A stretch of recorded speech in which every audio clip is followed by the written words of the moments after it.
Hello there, and a very gentle welcome to the Serene Scroll. I'm so glad you could join me tonight. Perhaps the day has been full, bustling with noise and obligations, but all of that can now fade into the background. Let your body feel heavy, your breath slow down, as we prepare to drift away from the familiar shore and journey into the quiet expanse of the stars. And just before we begin our voyage, if you find these quiet explorations bring you a sense of peace or a gentle way to end your day, perhaps consider softly tapping the like button and subscribing to the channel. It helps these stories find others who might need a moment of calm. It begins, as it always has, with looking up. It begins on a clear, cold night when the air is still and the noise of the world has receded into a distant hum. You stand on the soft earth, feeling the slight chill seep through the soles of your feet, and you tilt your head back. And there it is, the great silent turning of the cosmos. A spill of diamond dust on black velvet, a tapestry of light so profound and so ancient that for a moment your own concerns, your own time, your own self seem to shrink to a point of near insignificance. This is a universal human experience, an inheritance shared across every culture and every epoch. It is a quiet communion that connects us to the very first of our ancestors who lay on their backs, staring into that same abyss of light, and wondered, what are those fires in the sky? Are they gods? Are they holes in the fabric of night? Are they other worlds, other homes? This act of looking up is the first verse in the long poem of human exploration. It is the beginning of a question that we are still trying to answer. For most of our history, that celestial ocean was a map, a clock, and a book of myths. For the ancient Polynesians, it was the only reliable chart for navigating the largest, most featureless expanse on our planet, the Pacific Ocean. Imagine being in a canoe, a small vessel of wood and woven fiber, with nothing but the deep, dark water in every direction. The horizon is a perfect, unbroken circle. There are no landmarks, no signposts. There is only the sea below and the sky above. How do you find a speck of land, an island you have never seen thousands of miles away? You look up. You read the stars. These master navigators, the wayfinders, did not see individual stars as we might. They saw pathways, corridors of light. They knew the star paths as intimately as a farmer knows their fields. They understood how certain stars would rise from a specific point on the horizon and set at another. If they kept a particular star just to the port side of their canoe's bow, they knew they were sailing true east. They learned the constellations that wheeled over a specific island at a certain time of year. The sky was not a decorative backdrop. It was a living, breathing guide. It was a second ocean, an ocean of light, whose currents and tides could be used to cross the ocean of water below. Their journey was a triumph of observation, of memory, and of trust. Trust in the patterns. Trust in the knowledge passed down through generations in song and chant. They were the first true interplanetary people, though their planets were islands. They left one small, isolated world to find another, guided by distant suns. They were living the fundamental human story, the story of departure, of risk, and of arrival. They proved that a seemingly impossible void could be crossed. They proved that humanity was not bound to its first shore. They were islanders who looked out at the water, and instead of seeing an end, a barrier, they saw a beginning, a pathway. We are their descendants, all of us. We live on an island, a much larger one adrift in a much vaster ocean. And for millennia, we have been doing the same thing. We have been looking up, charting the pathways, learning the currents of the cosmic sea. At first, it was to guide us here on our own world, to plant crops, to mark the seasons, to find our way home. But slowly, imperceptibly at first, the nature of our gaze began to change. The stars were no longer just tools for living on Earth. They became destinations themselves. There is an ancient Greek concept called nostos. It means homecoming. It is the story of the hero's long, arduous journey back to the place where they belong. The Odyssey is the ultimate tale of nostos, the story of Odysseus fighting gods and monsters for 10 years just to return to his island home of Ithaca. This idea is buried deep within us, the longing for home, for the familiar, for the place of our origin. And yet something new has begun to stir in the human spirit, something that runs counter to this ancient pull. It is a kind of inverted nostos.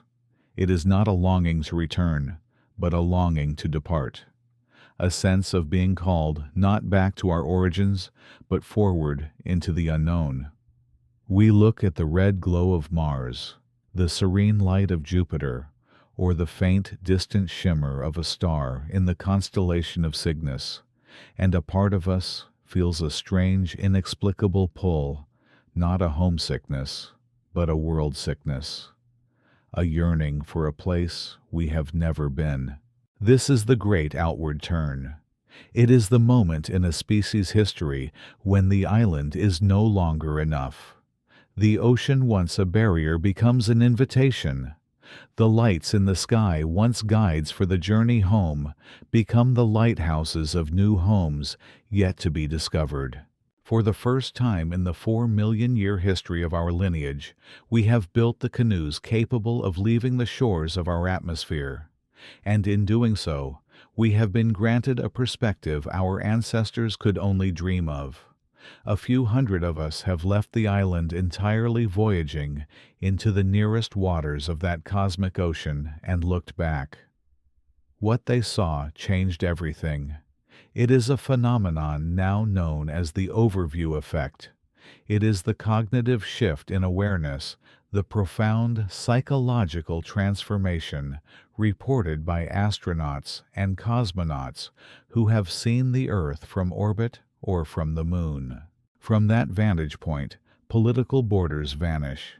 The conflicts that seem so important, so all-consuming on the ground, become invisible. All the divisions of nation, religion, and ethnicity melt away into the seamless beauty of a single unified sphere. You see the thin, fragile wisp of the atmosphere, a delicate blue membrane that is the only thing separating all of life from the absolute vacuum of space. You see the swirling patterns of clouds, the deep blues of the oceans, the vivid greens and browns of the continents, and you do not see a collection of separate places. You see a whole, a living, breathing organism. Astronauts speak of it in almost mystical terms, a feeling of overwhelming connection, of unity with the entire human family. A sudden intuitive understanding that we are all in this together, crew members on a beautiful fragile vessel. They go up as pilots, as engineers, as scientists, representatives of a single nation, and they come back as humanists, as emissaries of the planet itself. The journey outward paradoxically brings about the most profound understanding of what it means to be here inward. By leaving home, they discover it for the very first time. Perhaps the most poignant expression of this perspective was gifted to us not by an astronaut, but by an astronomer who understood its power. In 1990, at the request of Carl Sagan, the Voyager 1 spacecraft, then nearly 4 billion miles from home and about to leave the solar system forever, turned its camera around one last time to take a final portrait of the worlds it was leaving behind. From that immense distance, Earth appeared as a tiny, almost imperceptible point of light, less than a single pixel suspended in a scattered beam of sunlight. Sagan called it the pale blue dot. Listen to his reflection and feel the weight of this new perspective. Look again at that dot. That's here. That's home. That's us. On it, everyone you love, everyone you know, everyone you ever heard of, every human being who ever was lived out their lives. The aggregate of our joy and suffering, thousands of confident religions, ideologies, and economic doctrines, every hunter and forager, every hero and coward, every creator and destroyer of civilization, every king and peasant, every young couple in love, every mother and father, hopeful child, inventor and explorer, every teacher of morals, every corrupt politician, every superstar, every supreme leader, every saint and sinner in the history of our species live there on a mote of dust suspended in a sunbeam. This is the echo of the stars. It is the dual truth that hums at the heart of our new ambition. Looking out into the vast cosmic darkness reveals the astonishing scale of the universe and our own smallness within it. But it also reveals the infinite preciousness of our home, this one dot of light. The drive to explore is not an act of escape or abandonment. It is an act of perspective. It is the understanding that to truly know the island, we must sail upon the sea. The Polynesian wayfinders who crossed the Pacific were not abandoning their homes. They were expanding the definition of their world. In the same way, the great outward turn is not about leaving Earth behind, but about carrying its meaning with us. We are the islanders who have finally, after millennia of staring at the sea, finished building our first ships. The waters are deep, the currents are unknown, and the journey will be longer and more difficult than any we have ever undertaken. But the echo of the stars, the ancient call to see what lies beyond the horizon, is louder than ever. It is a call that seems to resound from somewhere deep inside us. This yearning is more than just intellectual curiosity. It feels instinctual, a fundamental part of what it is to be human. It is an impulse, an ancient command that seems to be written into our very being, a whisper from our evolutionary past. But what is the source of this whisper? To understand where we are going to chart the course for this new voyage, we must first look within into the very anatomy of this dream. Before any journey outward, into the silent star-strewn dark, there must first be a journey inward. For the dream of the stars is not born in the vacuum of space, but in the fertile, complex landscape of the human mind. We have just looked up at the vast tapestry of the cosmos, at the distant suns that glitter like embers of a fire beyond our reach. But the more profound question is not what is out there, but why we feel the need to look at all. What is this ancient, persistent pull towards the horizon, this deep and quiet ache for worlds beyond our own? Imagine for a moment that you are considering a journey from which there is no return.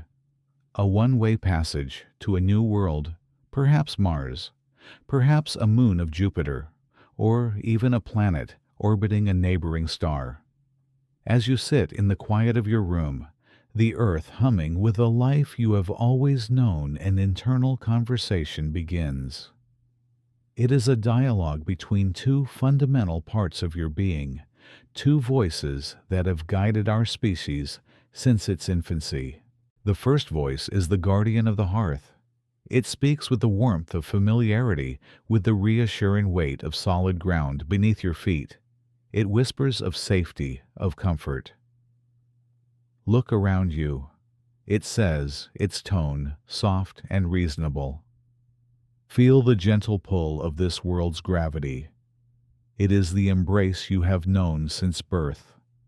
Listen to the sound of the wind in the trees, a song sung for millennia. Why would you trade this for silence? Why would you exchange the tangible reality of a sun-warmed stone for the cold, theoretical promise of alien soil? This voice is the curator of our survival. It is the part of us that learned to build shelters, to tend fires, to recognize the patterns of the seasons. It fears the unknown because the unknown has for most of human history contained predators, poisons, and peril. It points to the simple, profound beauties of our world, the taste of fresh water, the smell of rain on dry earth, the intricate, chaotic perfection of a forest floor. It asks, is this not enough? Is this boundless miracle? This earth not a grand enough stage for one lifetime? To leave is to abandon all this, to sever a connection woven from 1 billion years of shared biology. It is a gamble against impossible odds for a prize you cannot even imagine. And for a long while you might listen to this voice and find its logic unassailable. It speaks the truth of our biology, the deep cellular programming for self-preservation. Staying is logical. Staying is safe. But then another voice answers. It is quieter at first, more of a feeling than a thought. It is the voice of the horizon. It does not argue with the hearthkeeper. It does not deny the beauty or the safety of home. It simply points outward. Yes, it says all of this is true. But do you remember standing on a shoreline, watching the ships disappear over the curve of the world and feeling not a sense of loss, but a sense of wonder? Do you remember climbing a hill just to see what lay on the other side? That feeling. That is me. This is the voice of the explorer, and modern science has given us a faint glimpse into its biological roots. Some of us, it turns out, may carry a specific genetic variation, a tiny alteration in a dopamine receptor gene known as DRD4. It's sometimes called the explorer's gene, or the wanderlust gene. It's a variant known as 7R that is associated with a greater tolerance for risk and a powerful drive for novelty and exploration. Those who carry it are often more likely to embrace movement change and new experiences. This is not a deterministic switch. It does not command one to build a starship. But it is a whisper from our deep past. It is a genetic echo of the ancestors who dared to walk out of the Great Rift Valley, who built rafts to cross unknown seas, who journeyed across the Bering Strait into a new continent. They were not just fleeing danger or seeking resources. They were also answering this quiet internal call. The call to see what was next. The voice of the horizon continues its gentle persuasion. The hearthkeeper speaks of survival, and it is right to do so. But survival has two forms. There is the survival of the individual here and now, which demands caution. And then there is the survival of the species across the deep stretch of time, which demands adaptation and expansion. We have laid our nests on one single branch of the cosmic tree. Is it not the ultimate caution, the ultimate act of preservation, to find another branch? To ensure that a storm on this one does not mean the end of our story. Here the motivation shifts from pure curiosity to a sense of profound responsibility. The journey outward is reframed not as an abandonment of home, but as an act of protecting it, of safeguarding the legacy of every human who has ever lived. It is the ultimate expression of foresight. The dialogue within you deepens. The hearthkeeper, representing the part of us that values connection and community, poses another question. What of legacy? Your legacy is here, in the lives you touch, in the memories you create with others. To leave is to become a ghost, a myth. A name in a history book, perhaps, but disconnected from the warm, breathing fabric of humanity. But the Horizon Seeker has an answer for this too. Legacy is not just about being remembered, it replies. It is about contributing to what comes next. To be the first to set foot on a new world is to plant a seed you will not see flower. It is to build the foundation of a house you will never live in. It is an act of supreme generosity to the future. The legacy is not in your name, but in the possibility you create for generations of others, a future where humanity is not a single world species, but a chorus of voices singing from many worlds among the stars. This is the search for meaning, the most powerful driver of all. For many, the ultimate meaning of our existence is found not in comfort, but in transcendence. It is the drive to push against our perceived limits, to become something more than we are. The painter staring at a blank canvas, the scientist at the edge of a breakthrough, the athlete pushing their body to its absolute limit, they are all answering the same call. It is the call to participate in the act of creation. And what is a journey to another planet, if not the most audacious act of creation imaginable? It is the attempt to write a new verse in the poem of life. So you sit there with these two fundamental truths resonating within you. The deep grounding love for the world that made you, and the equally deep soaring desire to see what lies beyond it. The tension between these two poles is not a conflict to be won, but a dynamic to be understood. It is the engine of human progress. We build a safe home, and from that safe home, we dream of the horizon. We perfect our tools and our communities, and with those tools, we prepare for the next great journey. The desire to explore space is not an escape from being human. It is the most human thing we could possibly do. It is the culmination of our curiosity, our ingenuity, our capacity for long-term thinking, and our unquenchable search for meaning. It is the recognition that the universe is vast and we are small, but that our consciousness gives us the astonishing ability to comprehend that vastness and to dare to take our place within it. The internal conversation fades not because one side has defeated the other, but because they have reached a synthesis. The dream of the horizon is not a rejection of the hearth, it is its extension. To undertake such a journey, one cannot simply be a wanderer.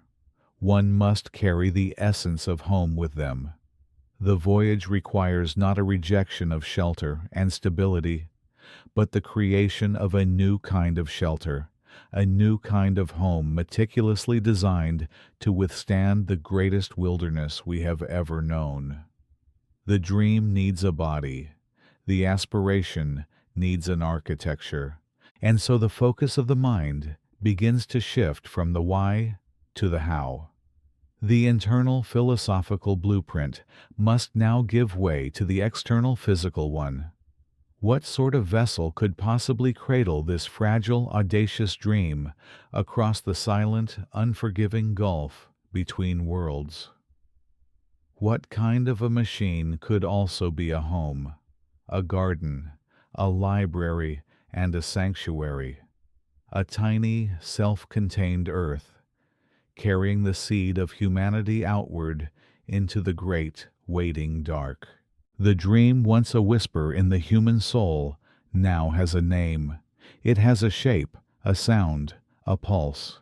It is the vessel that cradles us between the worlds, the slow and patient ark, sailing the silent, shoreless ocean of space. It is not a machine of fire and fury, designed for a frantic sprint to a nearby moon. No, this is something different. This is a world in miniature, a habitat designed for the long twilight, for the years and decades that unspool between the stars. This is the slow ship. To be aboard is to exist within a paradox, to be moving faster than any human has ever moved yet, to feel an overwhelming sense of stillness. The journey is not measured in the roaring thrust of engines, but in the quiet, almost imperceptible hum that vibrates up from the floor, through the soles of your feet, and into your very bones. This is the song of the ion drive, the patient heart of the ship. It is not a violent explosion pushing us forward, but a steady, persistent breath. Deep within the engineering section, electromagnetic fields accelerate charged particles of xenon gas, ejecting them as a gossamer stream of iridescent blue light. Each particle gives the ship an impossibly tiny nudge, like the touch of a single feather.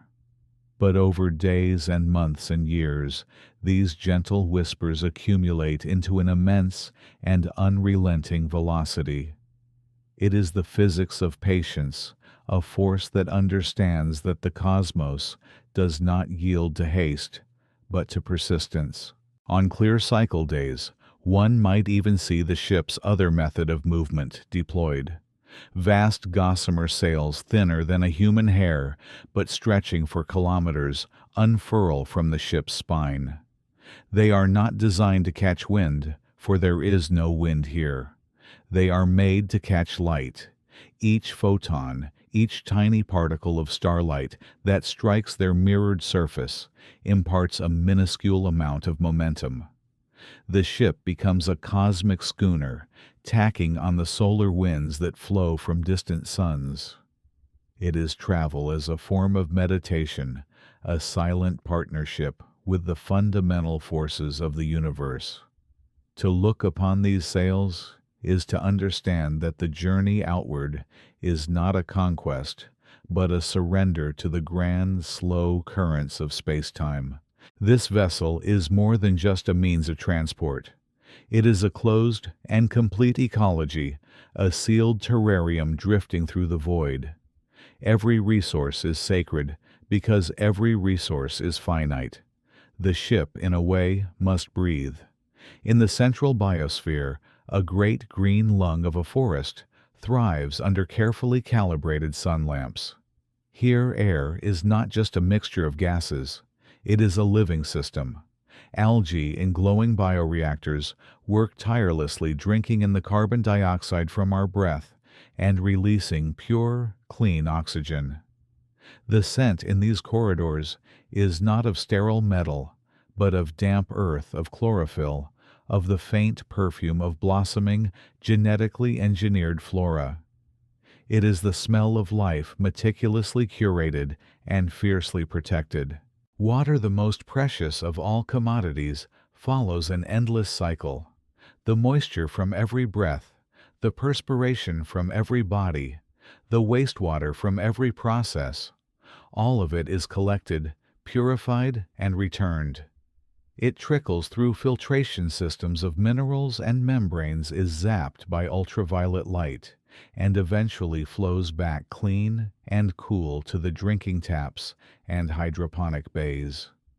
You can hear it sometimes in the quietest hours, a soft gurgling in the walls, the ship's own circulatory system. To drink a glass of water on the slow ship is to partake in a communion with your fellow travelers and with the vessel itself. It is the same water that sustained you yesterday, and the same water that will sustain you tomorrow, endlessly renewed. And what of food? There are no vast fields, no roaming herds. There is only ingenuity. Tiers of hydroponic gardens climb the walls of the great atriums, their roots dangling in nutrient-rich mists. The steady glow of red and blue LEDs coaxes forth lettuce, tomatoes, and protein-rich legumes. In this place, a single freshly picked strawberry is a luxury beyond measure its sweetness, a vibrant explosion of sensation, a reminder of a world where such things grew wild under an open sky.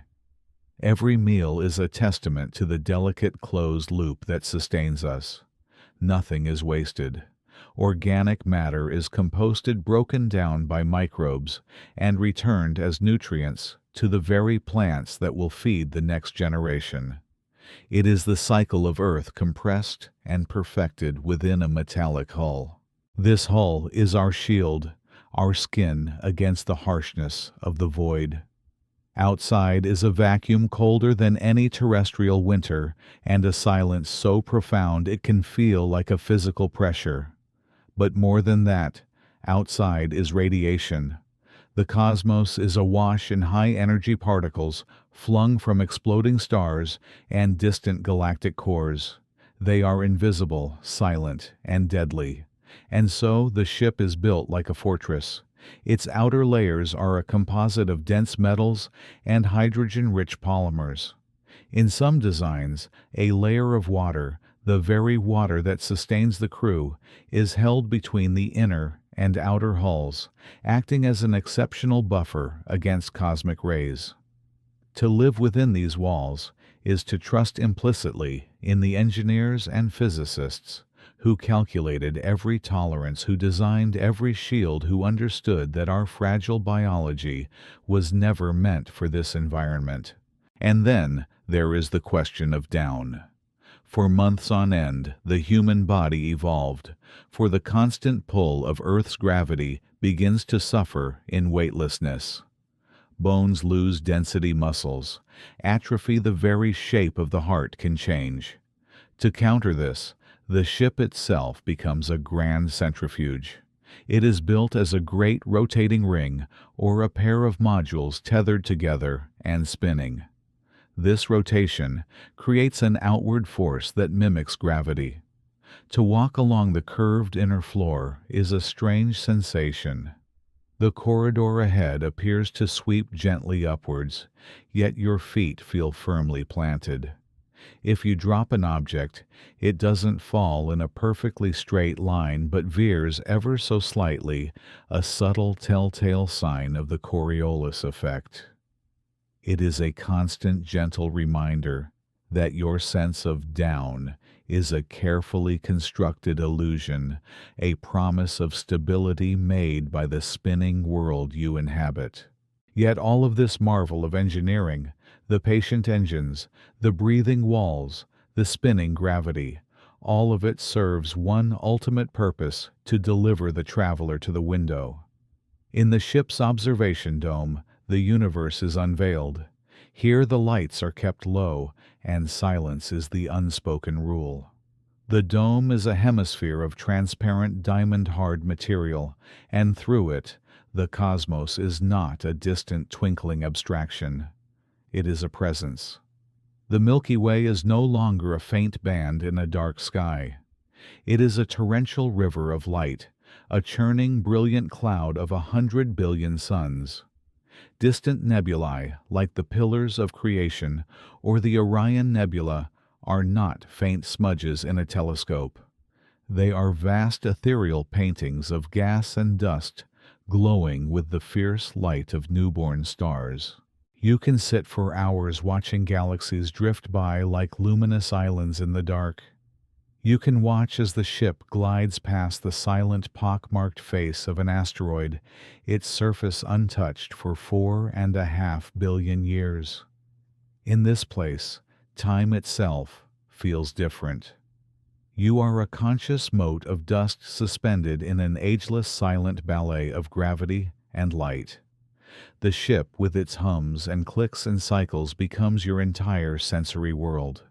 The constant low vibration of the ion drive is the bass note of your existence. The scent of ozone and chlorophyll is the air of your nation. The manufactured gravity is the ground beneath your feet. This vessel is a triumph of human ingenuity, a perfectly calibrated environment designed to protect the body from the vacuum of space. Every physical need is anticipated and met. The air is pure, the water is clean, the shielding is strong, and the ground is firm. It is a masterpiece of external engineering, a sanctuary for the fragile human form. But as the homeworld shrinks to a pale blue dot, and then to a simple star among countless others, a new kind of space begins to open up. It is not the space between planets, but the space between heartbeats. The ship's hull can protect the body from radiation, but what protects the mind from the crushing weight of immensity, from the profound and unending solitude? The spinning ring can simulate gravity, but what can anchor the soul when all familiar ties have been severed? The machine is perfect, the ecosystem is stable, but the traveler inside is about to embark on another journey entirely, one for which no engineer could ever draft a blueprint. The journey into the inner cosmos. The universe outside is infinite, but the universe inside has walls. This is the first and most fundamental truth of the slow ship. For all its engineered elegance, for all the breathtaking vistas that glide past its crystalline viewports, it is a sealed container.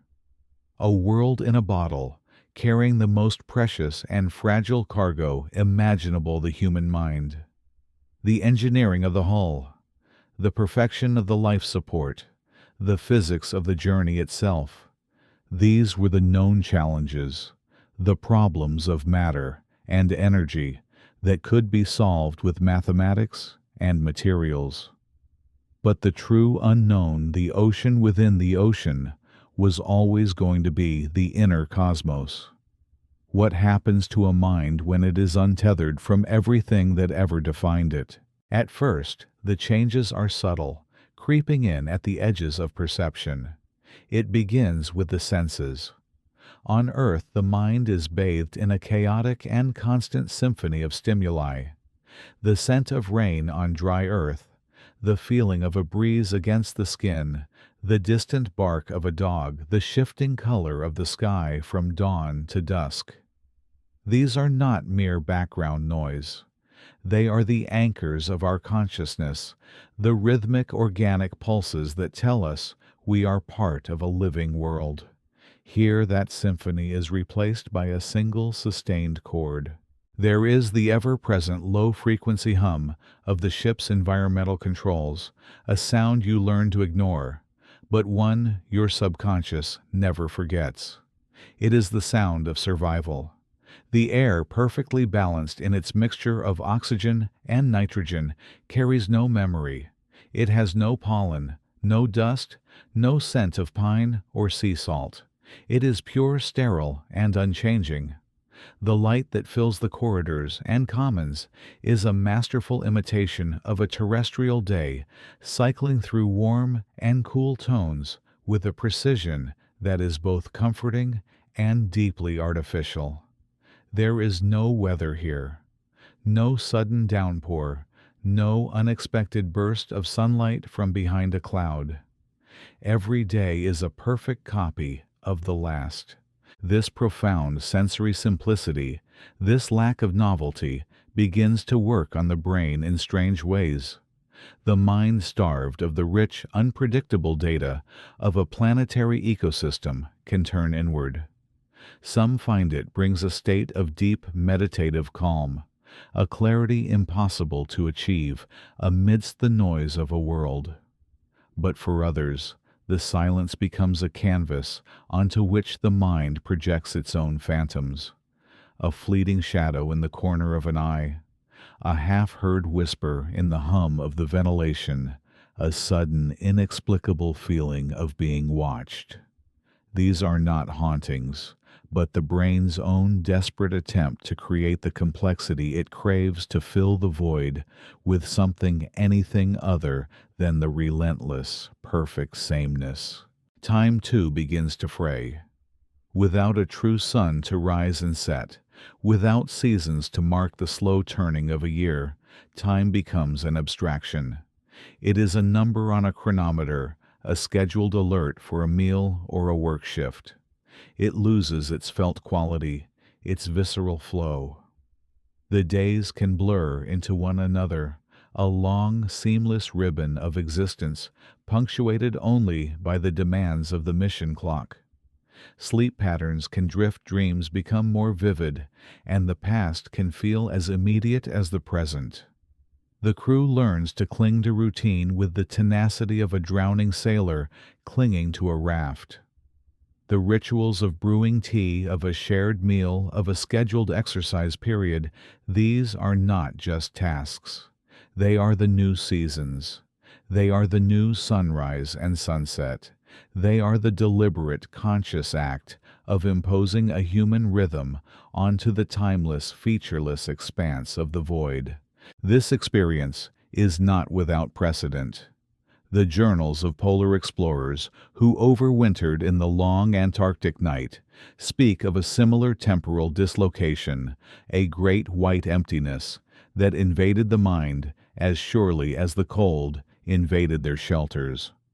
Submariners sealed for months in the crushing pressure of the deep ocean learned to create a culture of rigid routine to ward off the psychological demons that breed in confinement and monotony. Even cloistered monks who willingly choose a life of sensory simplicity speak of the dark night of the soul, a period of profound spiritual disorientation. The crew of the slow ship are the inheritors of all this hard-won wisdom. They are polar explorers, submariners, and monks of the cosmos all at once. And then, as the weeks stretch into months, and the months into years, a far deeper and more profound shift can occur. It begins with the view. For the first part of the journey, Earth is a constant, reassuring presence. It is a breathtaking marble of blue, white, and green, a radiant beacon of home hanging in the velvet black. It is the focal point of 1,000 meditations, the subject of countless messages sent back across the growing gulf. But distance is a relentless thief. The marble shrinks to a disk, the disk to a bright star, and then one day it becomes indistinguishable from any other point of light in the star-dusted canopy. This is the moment the break-off phenomenon can truly take root. It is a term borrowed from the earliest days of high-altitude flight, when pilots reported a sudden, overwhelming feeling of disconnection from the world below. Out here, the feeling is magnified a billionfold. It is not a sudden panic, but a slow, creeping philosophical realignment. The thought arises unbidden. I am no longer there. I am here, and there is no longer a part of here. Earth ceases to be home in the visceral sense.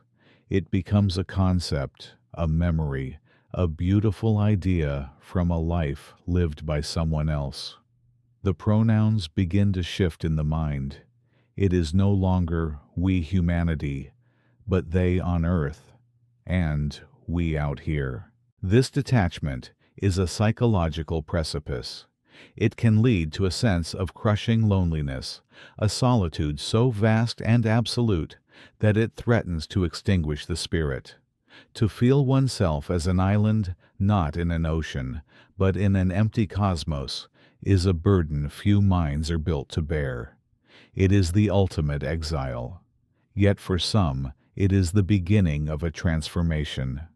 The loss of connection to one world forces the creation of a new one. The identity as an earthling begins to dissolve, replaced by a new identity, a citizen of the ship, a voyager of the interstellar medium. The bond is no longer to a planet, but to the handful of other souls sharing this tiny, self-contained universe. The ship becomes the world. This is why the psychology of the crew is the most critical system on board. More vital than the engines, more delicate than the life support. The greatest danger is not a meteor strike or a system's failure, but a breakdown in the human-to-human connection. In the relentless proximity of the ship, there is no escape. Every habit, every mood, every quiet sigh is shared space. A disagreement over a trivial matter can, if left to fester, grow into a conflict that poisons the entire habitat. Resentment has nowhere to dissipate. It can only echo off the walls. Therefore, the crew's life is governed by a set of psychological protocols as rigorous as any engineering checklist. They practice a kind of emotional hygiene. Conflicts are not ignored, they are scheduled. There are formal sessions for airing grievances mediated by the ship's counselor, or AI, where every voice is heard without judgment. This is not about winning an argument. It is about lancing the infection of resentment before it becomes septic.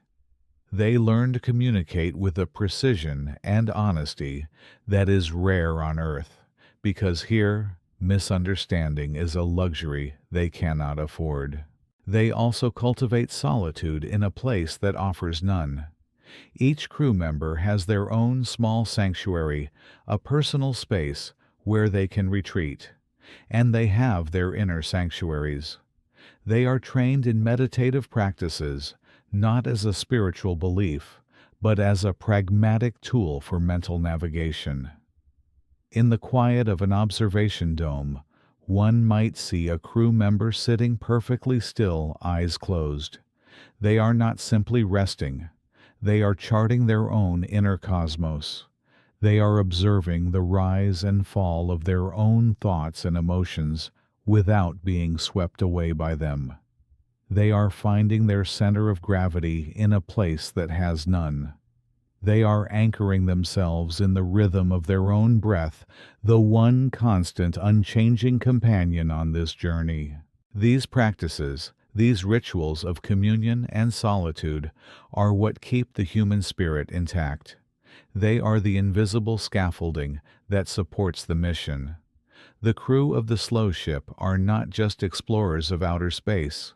They are pioneers of inner space, mapping the resilience, the fragility, and the profound adaptability of human consciousness.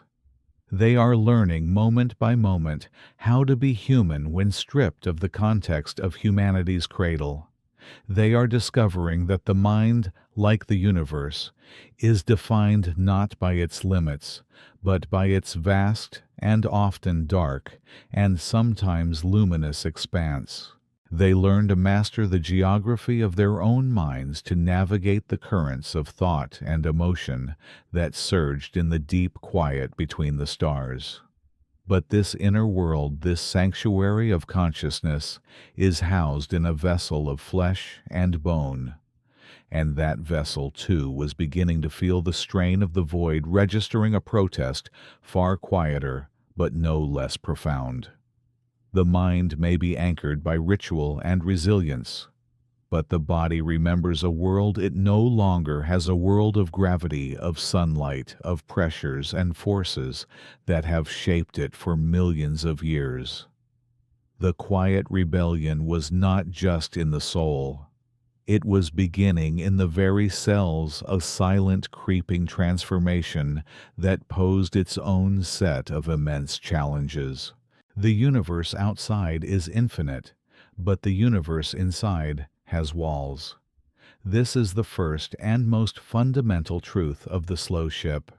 For all its engineered elegance, for all the breathtaking vistas that glide past its crystalline viewports, it is a sealed container. A world in a bottle carrying the most precious and fragile cargo imaginable, the human mind. The engineering of the hull, the perfection of the life support, the physics of the journey itself. These were the known challenges, the problems of material and mathematics that could be solved with time and ingenuity. But the true frontier, the most uncharted territory of this voyage, was not in the vacuum outside, but in the biological vessel that each traveler inhabited. For the body, too, is a universe, one designed with breathtaking precision for a single world, a single gravity, a single cradle of life. And now it was unmoored. The first sensation is not one of flying, but of falling, an endless, gentle, silent fall that never culminates in an impact. In the first hours, and for some, the first days, the mind struggles to reconcile this feeling. Your eyes report a stable environment, walls consoles the familiar faces of your crewmates, all are precisely where they should be. But your inner ear, the delicate fluid-filled labyrinth of the vestibular system that has been your lifelong anchor to the world, sends a frantic contradictory message. We are tumbling, we are spinning, there is no down anymore. This initial conflict is what the old manuals called space adaptation syndrome. But the name is too clinical. It fails to capture the profound philosophical vertigo of the experience. It is the body's first conversation with the void, a dizzying, sometimes nauseating dialogue between what is seen and what is felt. The brain, an organ of magnificent adaptability, is simply overwhelmed with new data. It hunts for the familiar anchor of gravity, the constant reassuring pressure that has shaped every movement since birth, and finds only silence. And so it must begin the painstaking work of building a new map of reality, one where up and down are not directions but choices, where orientation is a matter of will, not instinct. This is the first lesson of the void. The body must learn to trust the eyes over its own ancient feelings. It must unlearn the earth to learn the ship. Once this initial sensory storm subsides, a deeper, quieter transformation begins. It is a slow and pervasive restructuring happening at the cellular level in the very architecture of the self. On Earth, gravity is an invisible sculptor. It pulls at us constantly, and our bodies push back. This gentle, lifelong resistance is what gives us strength. Our bones are not static scaffolding.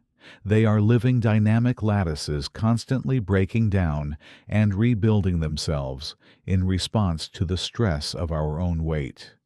Every step, every jump, every simple act of standing is a message to our skeleton. Be strong, we need you. In the silent, effortless drift of microgravity, that message ceases. The body, in its profound and ancient wisdom, is an expert at conserving energy. It does not waste resources on structures it perceives are no longer needed. With the sculptor's hand lifted, the skeleton begins to logically, quietly deconstruct itself. Calcium and minerals once locked into the framework of bone are released back into the bloodstream. It is not a disease but a form of biological thrift, an elegant adaptation to a life without weight. The body assumes this new floating existence is permanent and begins to remodel itself into a creature of that new medium. A lighter, more fragile being, perfectly suited for a world of zero-G. A similar logic governs the muscles. The powerful muscles of the legs and the core, designed to defy gravity, with every moment suddenly find themselves without a purpose. The familiar strain of climbing stairs, of lifting a heavy object, of simply holding oneself upright, is gone. And so, like the bones, they begin to atrophy, not from neglect, but from a logical response to a changed world. The body is shedding its terrestrial form, a snake, shedding a skin that is no longer needed. And then there are the fluids. On Earth, gravity pulls the body's water downward, and the circulatory system works tirelessly to pump it back up to the brain. In space, this downward pull vanishes. The fluids redistribute, shifting upward into the torso, neck, and head. This leads to the paradoxical sensation of a constantly stuffy nose and a subtle pressure behind the eyes. Faces become rounder, puffier, while legs become noticeably thinner, the puffy face and bird legs syndrome, as it was colloquially known among early astronauts. The heart, no longer needing to work so hard against gravity, slowly shrinks, becoming more efficient for its new, less demanding environment.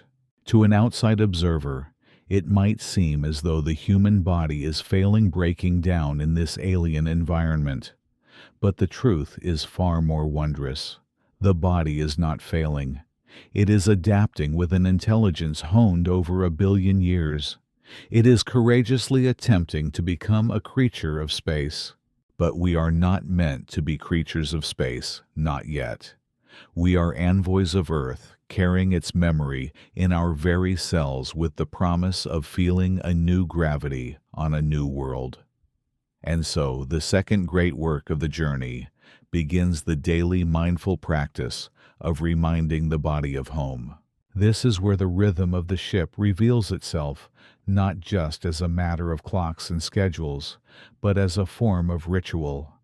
Each day, for 2 hours, every crew member engages in the vital choreography of countermeasures. The gymnasium on the slow ship does not echo with the clang of weights. Instead, it is a place of quiet, focused tension. You strap yourself into a harness on a treadmill, the elastic cords pulling you down onto the moving belt, simulating the impact of running on a planet's surface.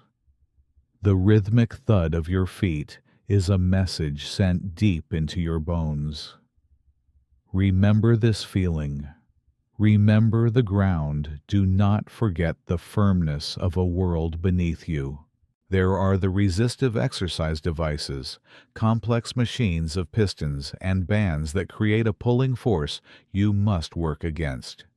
Here, you reenact the lifting, the pushing, the straining of a life lived in a gravity well.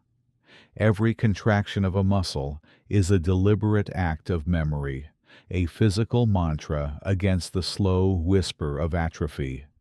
This is not merely exercise. It is a conversation with one's own physiology. It is a daily disciplined act of convincing your own body not to adapt too perfectly to the void, to hold on to its terrestrial strength for a destination it has not yet reached. This ritual extends to every meal. The food is carefully designed, not just for morale and caloric intake, but as a form of medicine, enhanced with calcium and vitamin D to support the bones, with specific amino acids to nourish the muscles, and with antioxidants to counter the subtle, ever-present stress of cosmic radiation that penetrates even the ship's advanced shielding. Eating becomes a conscious act of rebuilding. Even the senses are part of this transformation. With the fluids shifted upwards, the sinuses are often congested, dulling the sense of smell, and by extension taste. The rich, comforting aroma of coffee, the sharp tang of a citrus fruit, they become muted, distant memories. Hot sauce and strong spices become treasured commodities, not for heat, but for the simple ability to cut through the sensory fog, to remind the palate of what it is to truly taste. The immune system, too, enters a strange new state. In the hyper-sterile environment of the ship, it has few external threats to fight. Yet the background stress of confinement and radiation can leave it in a state of quiet confusion, sometimes underreacting, sometimes overreacting. It too is learning a new way to be. For years, this is the life of the traveler, a life lived in a delicate, managed balance. Floating through the corridors is a dance of effortless grace, yet every day is punctuated by the deliberate grounding strain of simulated gravity. The body is held in a state of managed suspension, prevented from fully becoming a creature of the void, yet undeniably changed by it. It is a body being retuned note by note for the final movement of the symphony. And as the long years of the journey begin to draw to a close, that final movement grows closer. The hum of the life support systems, the constant gentle companion of the voyage, seems to subtly change its pitch. A new frequency enters the rhythm of the ship, a vibration of deceleration, of approach. The body so long unmoored and adrift in the silent sea between worlds has been diligently prepared by its keeper. Every drop of sweat on the treadmill, every carefully measured meal, every moment of disciplined resistance was an investment in a future moment. It was all for the purpose of ensuring this earth-born instrument would be strong enough, resilient enough, to play its song in a new orchestra under the pull of a new gravity. The long, dark night of transit is ending. The traveler's body is ready for the great challenge it was saved for the chance to stand once again on solid ground and to feel the weight of a new sky. To look up and witness the breaking of a new dawn, a red dawn. The universe outside is infinite, but the universe inside has walls. This is the first and most fundamental truth of the slow ship. For all its engineered elegance, for all the breathtaking vistas that glide past its crystalline viewports, it is a sealed container. A world in a bottle carrying the most precious and fragile cargo imaginable the human mind. The engineering of the hull, the perfection of the life support, the physics of the journey itself.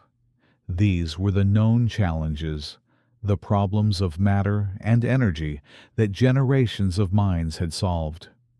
The true unknown was what would happen to the soul after 900 days adrift in the beautiful, silent, and unending void. We had become creatures of recycled air and measured light, our horizons defined by bulkheads, and our seasons marked by the hum of machinery. But now the bottle was being uncorked. Suspended in the lander, a tiny armored seed detached from the parent vessel, I felt the finality of it. For 3 years the mothership had been our universe. Now it was just a silver crescent hanging in the blackness above a memory receding with each controlled pulse of the thrusters. Below us, Mars filled the entire world. It was no longer the distant ruddy jewel of astronomers' dreams, but a place, a landscape, a solid sprawling geography of ochre and rust of canyons deep enough to swallow mountains and plains so vast they curved into a haze of fine pink dust. The call came through our comms crisp and steady, a thread of familiar human sound in this profoundly alien theater. Descent burn in 5, all systems nominal. Heart rates are elevated, but will allow it. A small joke from Mission Control, a voice traveling for 12 minutes across the vacuum to remind us that we were not entirely alone. But we were. Down here in the final crucible of the journey, it was just the 4 of us and the intricate dance of physics that had to perform without a single misstep. The burn began not with a roar, but with a deep, resonant vibration that I felt more in the marrow of my bones than in my ears. It was the feeling of falling, but falling with purpose. The great red sphere swelled its features, rushing up to meet us. Craters that had been mere circles on a map resolved into colossal shadowed bowls. Ridges sharpened from soft lines into jagged spines of ancient rock. We were plunging through the ghost of an atmosphere, a veil so thin it was barely there. Yet it was enough to make the heat shield glow. Through the small, quartz-thick viewport, the black of space was torn away by a shimmering curtain of incandescent plasma. A man-made dawn hotter than the surface of the sun wrapped our fragile shell in a cocoon of fire. Inside, there was no sense of speed, only the persistent heavy pressure of deceleration and the low, guttural groan of the vehicle's frame fighting against the drag. We were a meteorite with a conscience, a falling star with a destination. The fire was every color at once, orange-violet, a searing, impossible white. It was the price of admission to this new world paid in friction and velocity. Then, as quickly as it began, the firestorm subsided. The deceleration lessened. The groaning of the hull softened to a whisper. Parachutes deployed a series of violent percussive jolts that swung the capsule like a pendulum. And for the first time we saw it without the filter of fire or the distortion of orbital distance. We saw the land. It was not red. Not the simple crayon red I had imagined since childhood. It was 1,000 shades of rust and cinnamon, of terracotta and burnt sienna, stretching to a horizon that seemed impossibly distant under a sky the color of pale salmon. The thin air scattered the sunlight differently, muting the blues and amplifying the golds. It was a world painted in the palette of autumn, a world perpetually caught in the soft light of a terrestrial sunset. The final phase of the landing was the work of rockets, once more carefully throttling to bleed off the last of our velocity.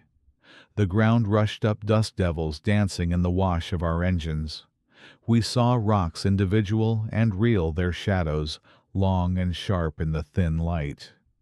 The onboard computer called out altitudes in a calm, synthetic voice, a strange counterpoint to the frantic beating of my own heart. 10 meters, 5, 3, a final gentle shudder, a sudden complete silence.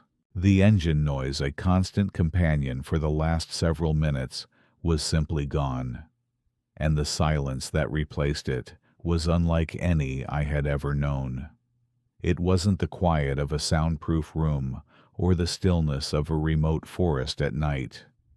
This was a deep, fundamental silence, the absence of an ecosystem, no birds, no insects, no wind rustling through leaves, only the faint hum of our life support and the sound of my own breathing loud and ragged in my helmet. The dust we had kicked up began to settle outside the viewport, a slow, graceful curtain of fine powder revealing the ground on which we now rested. We were here. The falling was over. For a long time, nobody spoke. We just looked, trying to reconcile the view outside the window with a lifetime of seeing it on screens. It was real. The crater rim in the distance was a physical feature. The pebbles scattered around the lander's feet were actual stones you could, in theory, pick up. We had crossed the great empty ocean and arrived at the shore of a new continent, a new world. The process of suiting up was a familiar ritual, but today it felt sacred.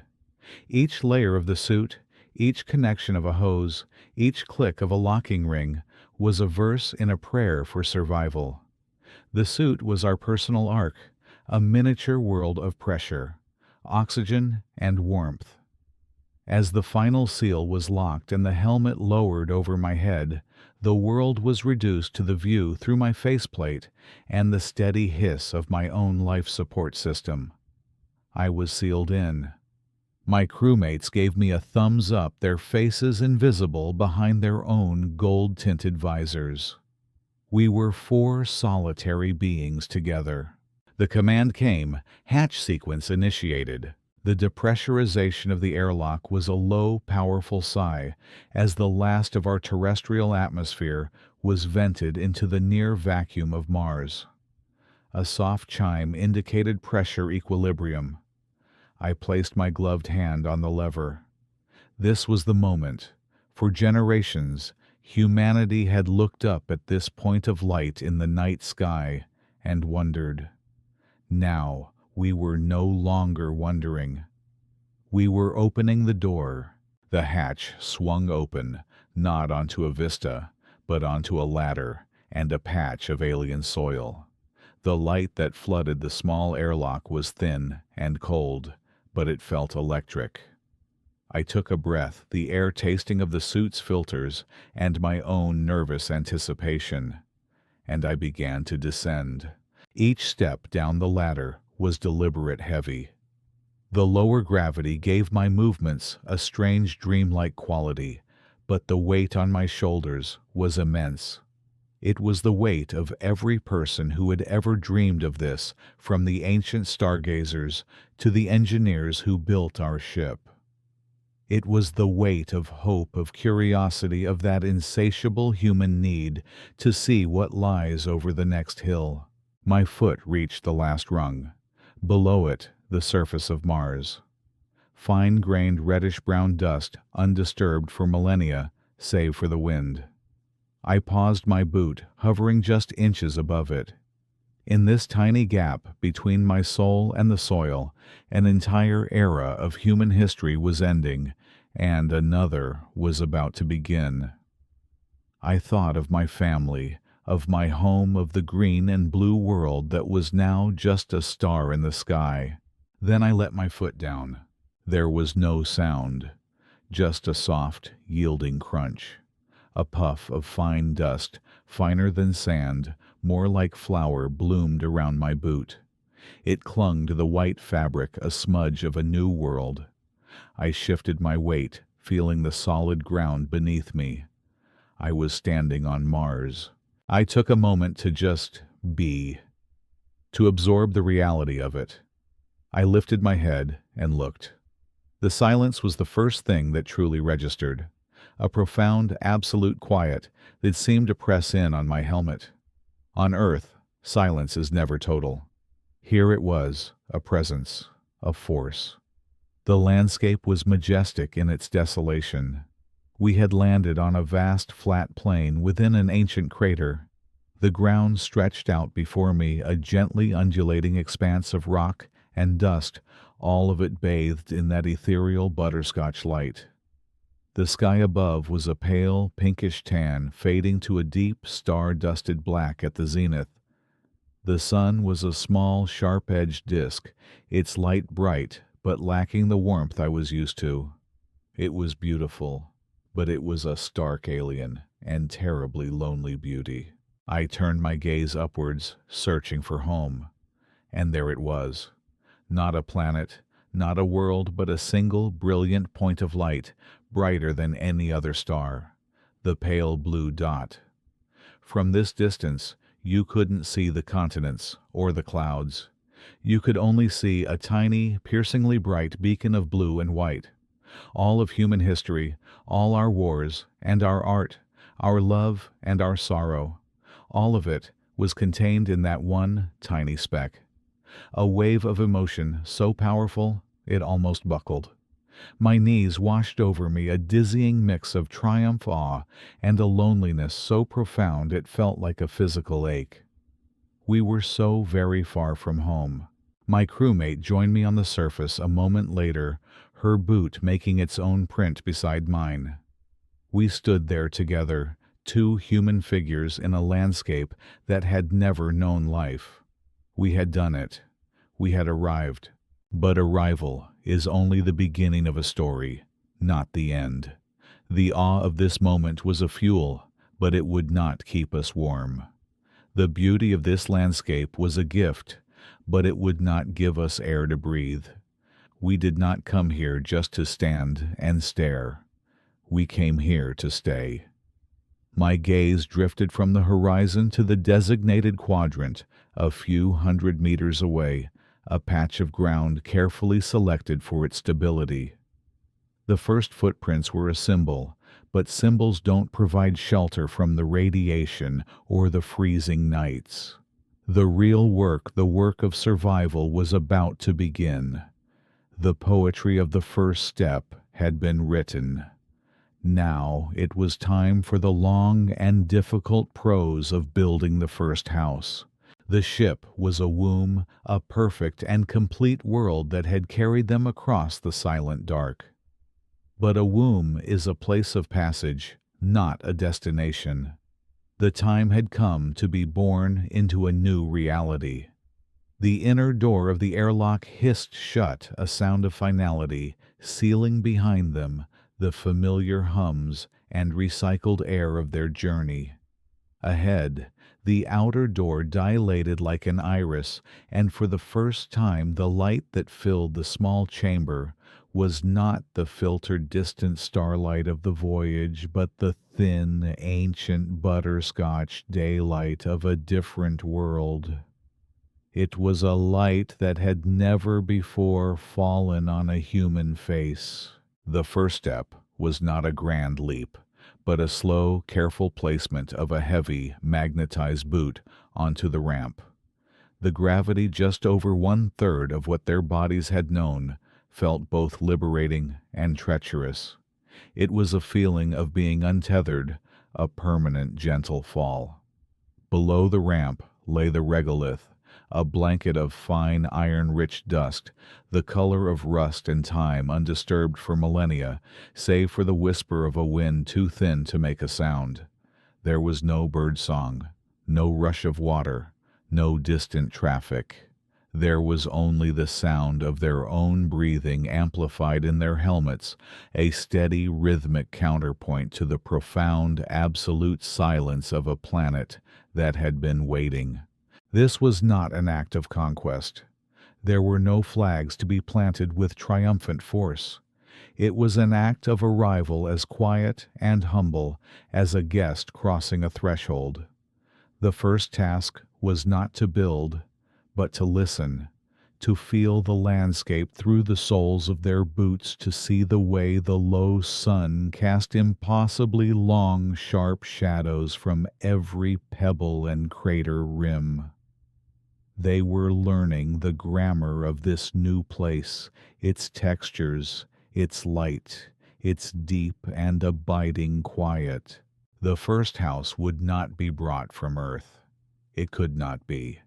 To haul such mass across the chasm of space would have been an act of profound wastefulness. Instead, the house would be grown from the soil on which it would stand. This was the first principle of this new life, to live with the world, not merely upon it. The process began with the silent, diligent work of the automated rovers. These were not hulking brute force machines, but careful gatherers. They moved with a slow, insectile grace, their wide wheels barely disturbing the dust. One set of rovers used microwave emitters to heat the subsurface soil, vaporizing the ancient water ice trapped within the permafrost. This vapor was then cryogenically captured, a harvest of frozen breath from the sleeping land. It was more precious than any gold. It was water for drinking oxygen, for breathing hydrogen for fuel. It was the essential fluid of life, drawn from the dust. Other rovers were the sifters, the grinders. They scooped up the loose regolith, filtering out larger rocks and milling the dust to a fine, consistent powder. This ruddy flour was then transported to the construction site, a shallow depression on the lee side of a gentle ridge offering some small protection from the wind and the radiation that streamed down from the unfiltered sky. Here the builder, a large spider-like 3D printer, began its slow and patient work. It was less a machine than a kind of mechanical potter. Its nozzle, guided by a quiet and flawless logic, laid down the first ring of the foundation. It extruded a slurry of the regolith mixed with a binding polymer brought from Earth.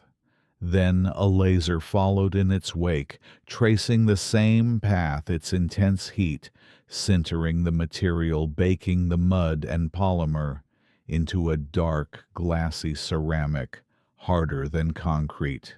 Layer by painstaking layer, the walls began to rise. The structure was not a rectangle, a shape of human imposition, but a gentle, rounded dome, an igloo of baked earth. It was the strongest shape against the pressure differential and the most organic, as if the land itself were growing a protective shell. Day after day, the printer spiraled upwards, its movements a slow, mesmerizing ballet of creation. It was a form of planetary weaving, spinning the raw red dust of this world into a sanctuary. Inside, as the walls climbed, the true genius of the design was taking shape. The structure was not a solid shell, but a lattice, a honeycomb of hollow spaces. This design provided immense strength with minimal material, but its primary purpose was insulation. The unpressurized voids would hold a near vacuum, the most perfect insulator imaginable against the brutal temperature swings of the surface, which could plummet over 100 degrees Celsius from noon to midnight. Later, once sealed, these voids would be filled with water from the ice harvest, creating a thick liquid shield against galactic cosmic rays and solar radiation. The house was not just a shelter from the cold. It was a fortress against the invisible siege of the cosmos. When the dome was finally capped and the entrance airlock fused into place, the most delicate phase began. The raw, cavernous interior was still just a cave of sintered regolith. Now it had to become a home. Pressurized rovers brought in the internal modules, compacted bundles of advanced polymers and inflatable structures. With the push of a button and the hiss of compressed gas, the interior bloomed. Walls unfurled, floors flattened, and ceilings rose into place. Rooms divided themselves soft to the touch, their surfaces embedded with lighting and data ports. What was a moment ago a dark, dusty cavern became a series of clean white interconnected spaces, a kitchen, a small common area, sleeping quarters, and the most important room of all, the greenhouse. Before any person took off their helmet, the life support systems were brought online. The water from the rovers was split by electrolysis into hydrogen and oxygen. The oxygen was bled into the habitat's atmosphere, slowly, carefully, until the pressure equalized and the air was rich and breathable. The first breath taken inside the new home, free from the confines of a helmet, was a revelation. It was the scent of clean filters, warm electronics, and new polymers. The smell of the manufactured, yes, but for the first time, it was the smell of a place, a destination, not a vehicle. Then came the final act of homemaking, the planting of the first garden. In the center of the habitat, under a brilliant array of full-spectrum LEDs, was the hydroponics bay. It was a small tiered system of pipes and trays, a miniature vertical farm. Here the first seeds were sown. Not staples like wheat or corn, those would come later in larger dedicated biomes. These first seeds were for herbs, basil, mint, parsley. They were chosen not for their caloric value, but for their psychological potency, for their scent, their color, their connection to a memory of cuisine and cultivation of gardens on a world now impossibly far away. As the quiet hum of the buried nuclear generator provided steady, reliable power, a constant, unwavering hearth, and the grow lamps cast a warm, pinkish glow through the common area, the colonists gathered. They watched the automated nutrient pumps begin their cycles, misting the seed trays with a fine spray of minerals and water. It was an act of profound faith. They had sculpted a shelter from the dust-drawn water from the ice, and coaxed a breath of air from the molecules. Now they were asking life to follow. The first green shoot, a tiny, impossibly vibrant spear of basil, broke the surface of its rock-wool plug 3 days later. It was a small, fragile thing, yet it was the most significant structure on the entire planet. It was an affirmation. It was a declaration that this collection of minerals and metals, This carefully assembled shelter was no longer just a habitat. It was an ecosystem. It was a home. In the quiet of that first evening, after the day's work was done, one of the colonists stood at the single thick-paned viewport. It faced east toward the horizon, where Earth, a brilliant blue-white star, would soon rise. The dome was warm. The air was fresh with oxygen and the faint, promising scent of damp earth and growing things. The hum of the life support was a gentle, reassuring presence. They had done it. They had built a house at the edge of the cosmos. But a house is more than its walls and its warmth. It is a vessel for memory, a repository of history. And this house had none. It stood in a silent world, under a silent sky, and all of its memories were of a place it could no longer see.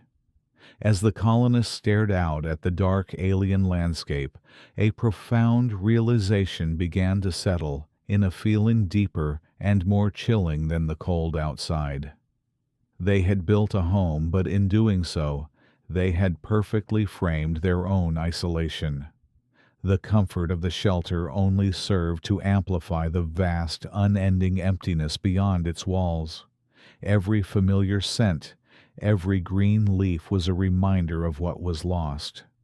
The body was safe, but the mind was now adrift in a new and uncharted ocean, haunted by the gentle, persistent gravity of a world they would never touch again. They had built a house, but they were about to discover what it meant to be haunted by the ghost of a planet, but the raw, unfiltered light of a new sun. It was a different color, a different temperature. Not the gentle democratic gold of Earth's dawn filtered through a deep, nitrogen-rich sky, but a sharper, more desolate apricot hue that cast long, impossibly clear shadows across the red dust. The air, thin and sterile inside their helmets, carried no scent, no memory of petrichor, or pollen, or sea salt. It was the pure, silent, elemental breath of a world that had never known life. This was the first truth of their new existence absence. An absence so profound it was a presence in itself, a silent companion in every waking moment. In the first cycles, the work was a mercy. The frantic, methodical labor of establishing the habitat, calibrating the life support systems, and unfurling the solar arrays left little room for the mind to wander. They worked with a focused desperation, a team of ghosts building a home in a graveyard of worlds. But as routine settled, and the hum of the recycler became the new baseline of silence, the great slow ache began to set in. It was an ache born of distance, not the simple geometric distance of millions of kilometers, but the cruel elastic distance of time itself. Every colonist had their ritual for it. For Anya, it was the message. It arrived once a month, a compressed packet of light and data that had journeyed for 22 minutes across the void. It was from her brother back on Earth. She would wait until the second sleep cycle when the habitat was quiet and the low gravity felt most like a dream. In the privacy of her small berth, she would open the file. His face would flicker into existence on her screen, smiling. He'd be sitting in their childhood garden. Behind him, a willow tree she remembered climbing swayed in a breeze she could no longer feel. Anya. He'd begin his voice perfectly clear, yet an echo from a past that was for her still the future. He would talk about his work, about their aging parents, about a new dog they'd adopted. He would ask her questions she couldn't answer for at least another month. "Do you remember the taste of strawberries from this garden? We picked some today. Thinking of you."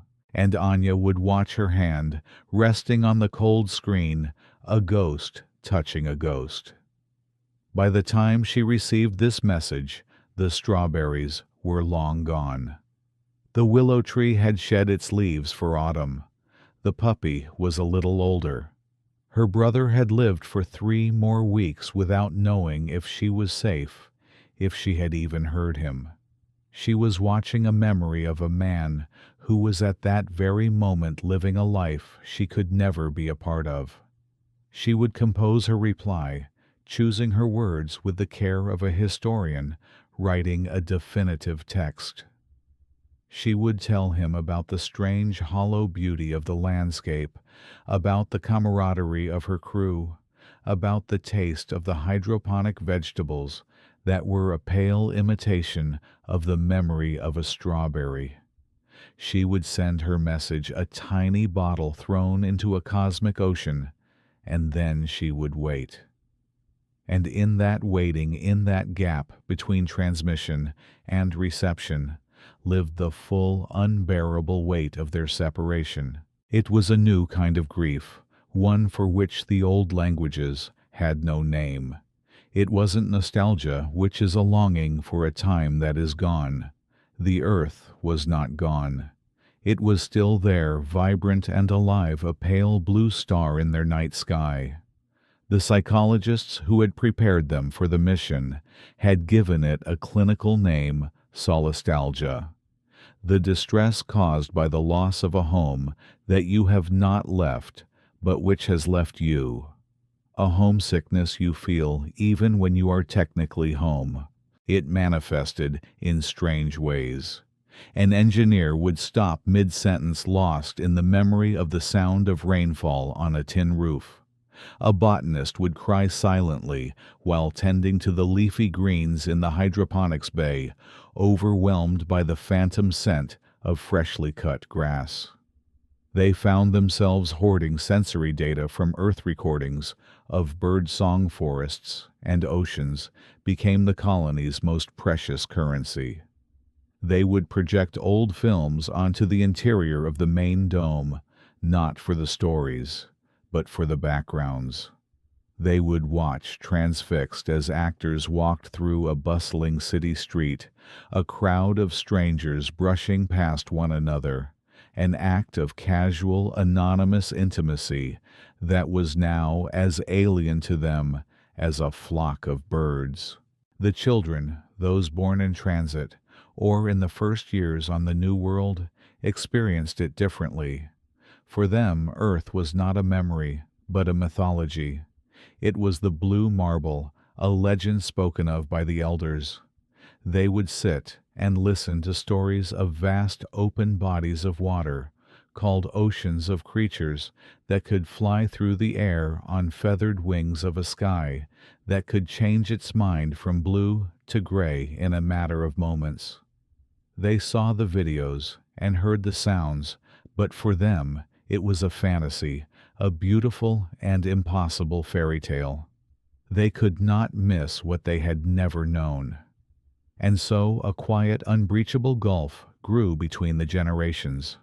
One lived with a ghost limb, forever feeling the phantom ache of a world they had lost. The other was native to the amputation, born into a reality of red dust and a sealed sky, their imaginations filled with the green and blue ghosts of their parents' past. Out of this shared ache, a new culture began to form, a hybrid of memory and reality. They named the great time-worn craters after cities they had left behind: London Basin, Tokyo, Ridge, New Cairo, Planitia. Their songs were old earthfolk tunes, but with new lyrics about thin atmosphere and distant suns. They celebrated 2 new years: the swift 687-day orbit of their new home, and the slower, more nostalgic cycle of Earth, marking the passage of seasons they could only imagine. They became living archives, each person a curator of a small, personal museum of terrestrial life. They were the last generation to know the feeling of wind on their bare skin, the last to have stood under an open sky and felt rain. This custodianship of memory was both a burden and a purpose. They were the link, the bridge between what humanity had been and what it was becoming. The ghost of Earth was not just a source of pain. It was their touchstone, their reference point for what it meant to be human. Without the memory of that vibrant, chaotic, and impossibly beautiful world, they feared they might forget. They feared they might become as barren and sterile as the landscape outside their viewport. And so, they looked out at that silent ochre desert that stretched to the horizon in every direction. They saw its stark, majestic beauty, but they also saw the canvas of their own longing. The grief for what was lost began to slowly, imperceptibly transform into a new kind of hope. The phantom pain of the missing limb became the motivation to build a new one. The stories of Earth were no longer just elegies for a paradise lost. They became blueprints. They became a promise made to their children, the children of the red dust, that the fairy tales could one day be made real. They would not be content to live as curators in a sterile museum. They had carried the memory of a garden across an ocean of stars, and now they would learn how to plant it. First breath of a world that had never known life. This was the foundation upon which the most audacious dream in human history would be built. Not a dream of survival, but of creation. The dream of a garden. To stand on the surface of Mars in those early days was to stand inside a geological memory, a 4-billion-year-old testament to stillness. The planet was not dead. It was dormant, a sleeping giant, locked in a cold, thin-aired slumber. The first human inhabitants were not conquerors striding across the land with flags and declarations. They were whisperers, attempting to coax the planet awake. Their grand project, a word spoken with a mix of reverence and terror, was terraforming. It was the slow, patient, multi-generational art of planetary transformation. An act of such profound hubris and yet such profound hope, it redefined what it meant to be a creator. The work did not begin with explosions or grand machines tearing at the landscape. It began with a hum. Across the vast rust-colored plains, arrays of solar mirrors kilometers wide began to unfurl, like metallic flowers turning their faces to the faint, distant sun. They were not designed to generate power for habitats, but to pour pure energy, pure warmth directly onto the planet's frozen poles. They focused the apricot light into brilliant, concentrated beams, warming the ancient ice caps of carbon dioxide and water that had lain frozen for eons. For weeks, then months, then years, nothing seemed to happen. The project operated on a timescale that defied human impatience. It was a geological process initiated by human hands, but governed by planetary physics. The first colonists who oversaw this initial warming would never see its results. They were the tenders of a garden whose seeds would sprout long after they were gone. Slowly, imperceptibly, the giant began to stir in its sleep. As the polar caps warmed, they sublimated, releasing vast clouds of carbon dioxide into the atmosphere. This was the first exhalation. A thicker atmosphere, even one unbreathable by humans, was the crucial first step. It would act as a planetary blanket, trapping more of the sun's warmth in a gentle, self-reinforcing cycle. Automated atmospheric processors scattered across the equatorial regions began their own quiet work. They were like great mechanical lungs inhaling the thin Martian air and filtering it slowly, altering its composition, preparing it for the second, more miraculous phase, the introduction of life. This was not the life of Earth's verdant forests or teeming oceans. It was life at its most tenacious, its most fundamental. Deep within shielded bioreactors, scientists cultivated the pioneers. These were genetically engineered extremophiles, cyanobacteria, designed to survive intense ultraviolet radiation, and lichens, capable of clinging to bare rock, feeding on dust and sunlight. They were the first brushstrokes of pigment on a monochrome canvas.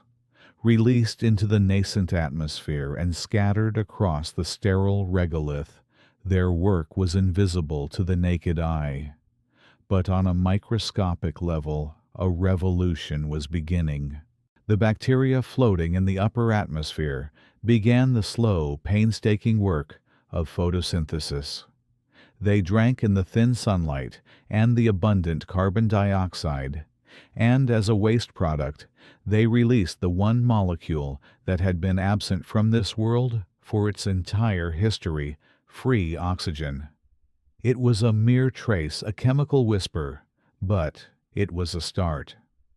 Down on the surface, the lichens began their own patient assault.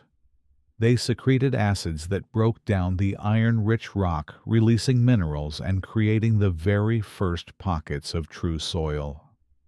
A dark, organic stain began to spread across the red dust, a process that would take centuries to become visible from orbit. But for the colonists on the ground, each new patch was a sacred territory. To walk out onto the surface during this era was to witness the planet in a state of becoming. The sky, once a pale pinkish tan, was slowly deepening in color.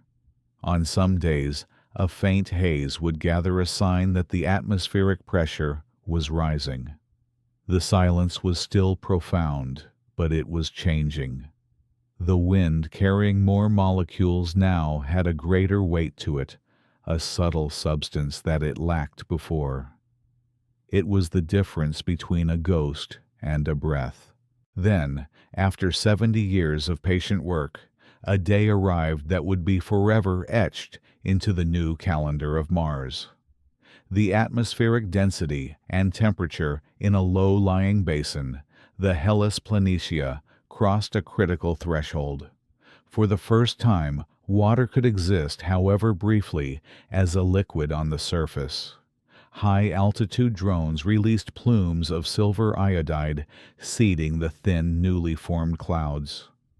On the ground, the inhabitants of the nearby colony gathered, their faces pressed against the thick, transparasteel of the habitat domes, watching the sky. It did not begin as a storm. There was no thunder, no lightning. It began as a change in the quality of the light, a softening of the sharp shadows. A fine mist began to fall, so light it seemed to hang in the air rather than descend. Then came the first drops. They fell slowly, almost hesitant, in the low Martian gravity. One drop struck the helmet of an observer standing outside the sound, not a sharp crackle, but a soft, dull tap. On the ground, the red dust, which had never known moisture, drank it in, instantly turning a dark, rich umber. The air inside the helmets, always sterile and recycled, was for the first time filled with the broadcast scent from an external sensor. It was the smell of petrichor, the scent of rain on dry earth. An aroma that had been exclusive to one world for billions of years had finally been born on another. It was the smell of a promise fulfilled, and within the domes a generation that had only ever known a dry world wept, without understanding why the tears felt so familiar. This first rain was more than a meteorological event. It was a philosophical turning point. It made the dream tangible. but it also brought the profound ethical questions of their endeavor into sharp relief. In the quiet communal halls deep beneath the surface, the great debate raged. Did they have the right was Mars? A blank canvas awaiting the genius of human artistry? Or was it a finished masterpiece of sterile desolation, a thing of beauty in its own right, which they were now irrevocably defacing? Some argued for the sanctity of life, believing it was the universe's highest calling to spread consciousness and complexity, to turn silent rocks into living worlds. They saw themselves not as colonists, but as gardeners fulfilling a cosmic duty. To leave Mars barren, they claimed, when they had the power to make it live, was a failure of imagination and a betrayal of life itself. They pointed to the first hardy blades of genetically engineered grass sprouting in a pressurized greenhouse, a vibrant, shocking green against the red landscape, and called it a moral victory. Others, however, voiced a quieter, more troubling perspective. They spoke of a planetary integrity. Mars, in its silence and emptiness, possessed a unique and ancient story. It was a record of the solar system's history, untouched by biology. To introduce life was to erase that history, to overwrite a 4-billion-year-old document with their own story. They asked if this was not the ultimate act of anthropocentric arrogance, to believe that the universe was somehow incomplete without them, that a world was not a world until it resembled their own. Was a silent red desert not as worthy of existence as a blue and green one? They were not against survival, but they questioned the aesthetics of dominion. There was no easy answer. The project continued, for its momentum was now greater than any single generation's doubts. The children of the first rain grew up under a sky that was slowly, decade by decade, shifting towards blue. They learned to read the clouds, to anticipate the engineered weather fronts. They tended the vast, slow-moving fields of lichen and moss, the vanguards of a new biosphere. They were a people shaped by a long-term vision, their lives measured not in years, but in the parts per million increase of atmospheric oxygen, in the centimeter per century creep of newly formed topsoil. This long patience, this cathedral-building mindset, began to fundamentally change their psychology. The frantic short-term thinking that had characterized so much of life on Earth felt alien here. When your primary cultural project is one that will take 1,000 years to complete, your definitions of progress, of success, and of community are necessarily transformed. You are no longer an individual living for your own lifespan. You are a link in a chain, a steward of a dream passed down from your ancestors to be handed to your descendants. You plant trees whose shade you know you will never enjoy. Your legacy is not a name on a building, but a single molecule of oxygen in an ocean of air, a single grain of fertile soil on a barren world. This transformation of the inner world, prompted by the transformation of the outer one, was perhaps the most significant terraforming project of all. In changing the planet, they were forced to change themselves. The sheer scale of the engineering, the immense resources required, the centuries of stability needed for the project to succeed, all of it demanded a new kind of social contract. The old political and economic models of Earth, built on competition, scarcity, and short-term gains, were utterly insufficient for the task of gardening a planet. A new world required a new way of living together. As the first true Martian lakes began to form in the deepest craters, reflecting a sky that was now a soft, hazy azure, the colonists looked at the world they were making And then they looked at each other. They understood that building an atmosphere was only half the challenge. The other half was building a society worthy of breathing it. The soil was turned, the first seeds sown in shielded greenhouses, but the most complex construction had barely begun. Beyond the domes and the life support systems, beyond the drilling for ice and the unfurling of solar arrays, lay the challenge of building not just a habitat, but a home. Not just a shelter, but a society. To plant a garden on Mars was a technical problem of immense scale. To cultivate a polis, a community of citizens bound by shared laws and a common purpose, was a philosophical one, perhaps the greatest humanity had ever faced. For the first time since antiquity, a people had the chance and the terrifying obligation to begin again to ask from first principles. How should we live together? The old books carried across the gulf of space on tablets of light offered 1,000 competing answers. They spoke of republics and monarchies, of the divine right of kings, and the unalienable rights of the individual. They chronicled the grand, bloody experiments of Earth's history, the rise and fall of empires, the slow, painful birth of democracies, the recurring siren song of utopias that so often soured into tyranny. But all those systems were built upon a terrestrial foundation, upon the assumption of open air, vast oceans, and a biosphere so resilient it could absorb centuries of human folly. Here on this new world there was no such margin for error. Here the social contract was not an abstract political theory.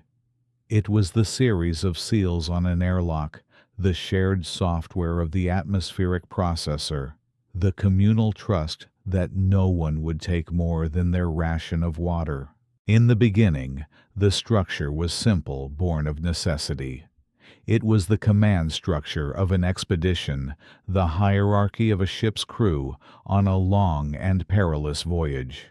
There was a commander specialists and a clear chain of authority. Decisions were made based on data expertise and the singular overriding goal of survival. This was a government of engineers, a technocracy, where the right to lead was earned not by popular vote or noble birth, but by a demonstrable understanding of orbital mechanics, geochemistry, and hydroponics.